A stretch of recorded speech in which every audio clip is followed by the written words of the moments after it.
Perkenalkan, nama saya Kristina Dwi Cahyani dari kelas 10B Farmasi nomor absen 6. Pada kesempatan kali ini, saya akan menjelaskan materi mengenai asas Black.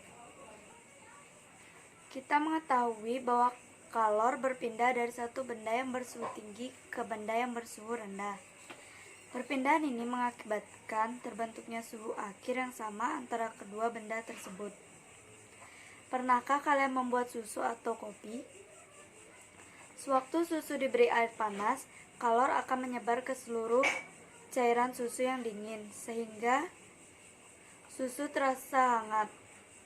Suhu akhir setelah percampuran antara susu dengan air panas disebut suhu termal atau keseimbangan. Kalor yang dilepaskan air panas akan sama besarnya dengan kalor yang diterima oleh susu dingin. Kalor merupakan energi yang dapat berpindah. Prinsip ini merupakan prinsip hukum kekekalan energi. Hukum kekekalan energi dirumuskan pertama kali oleh Joseph Black pada tahun 1728 sampai dengan 1869. Oleh karena itu, pernyataan tersebut juga dikenal sebagai asas Black. Lalu, tahukah kalian apa itu asas Black? Asas Black adalah suatu prinsip dalam termodinamika yang ditemukan oleh Joseph Black.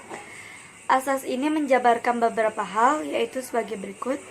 Yang pertama, jika dua buah benda yang berbeda, yang suhunya dicampurkan, benda yang panas memberi kalor pada benda yang dingin, sehingga suhu akhirnya sama. Yang kedua, jumlah kalor yang diserap benda dingin sama dengan jumlah kalor yang dilepas benda panas.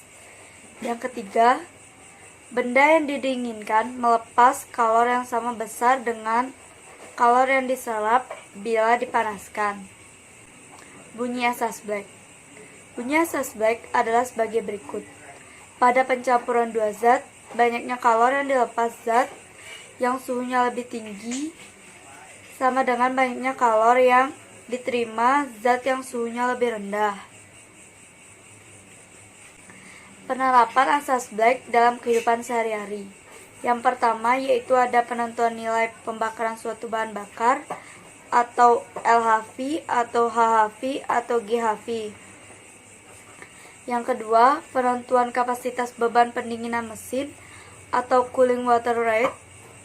Yang ketiga, menentukan jumlah energi dalam bentuk perpindahan panas untuk menaikkan temperatur pada derajat tertentu sehingga dapat memperkirakan waktu yang diperlukan untuk pemanasan. Yang keempat, penentuan temperatur kesetimbangan termal, insulasi reaktor atau egine atau sistem apa saja yang menerapkan pemakaian insulasi termal. Yang kelima yaitu ketika kita minum segelas es teh. Pada pembuatan es teh, mula-mula teh diseduh dengan air panas, baru kemudian dicampurkan es. Pada proses pencampuran ini, air seduhan yang panas dan es akan berinteraksi termal dan mencapai temperatur keseimbangan baru, yang mana akan lebih rendah dari panas semula. Fenomena asas Black. Yang pertama, saat kita keluar dari ruangan ber-AC, kita akan merasakan panas yang lebih dari biasanya. Namun lama-kelamaan panas yang kita rasakan perlahan-lahan akan menghilang. Yang kedua, air panas yang dicampur dengan air biasa, maka kelamaan suhunya akan menjadi turun. Rumus asas Black. Secara umum, rumus asas Black ini adalah Q lepas sama dengan Q terima. Atau bisa juga dengan penjabaran rumus asas Black, yaitu M1 dikali C1, T1 dikurang TA, sama dengan M2 dikali C2, TA dikurang T2, atau bisa juga M1 dikali T1 dikali M2 dikali T2, atau M1 ditambah M2. Contoh soal. Sebanyak 300 gram air dipanaskan dari 30 derajat Celcius menjadi 50 derajat Celcius.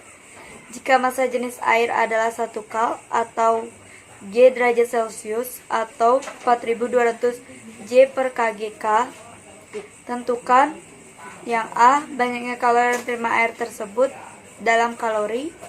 Yang B, banyaknya kalori yang diterima air tersebut dalam joule. Penyelesaian. Diketahui M sama dengan 300 G, C sama dengan 1 kal atau G derajat Celcius, T sama dengan 50 derajat Celcius dikurang 30 derajat Celcius sama dengan 20 derajat Celcius. Ditanya Q dalam kalori dan joule. Jawab. Yang A, banyaknya kalori yang diterima air dihitung dengan menggunakan rumus atau persamaan berikut ini. Q sama dengan MC segitiga T, Q sama dengan 300 G, 1 kal per G derajat Celcius, 20 derajat Celcius, sama dengan 6000 kal. Jadi banyaknya kalori yang diterima air tersebut adalah 6000 kalor. Yang B, dari kesetaraan kalori dan joule diketahui bahwa 1 kalori sama dengan 4,2 joule sehingga Q sama dengan 6000 dikali 4,2 joule sama dengan 25.200 joule.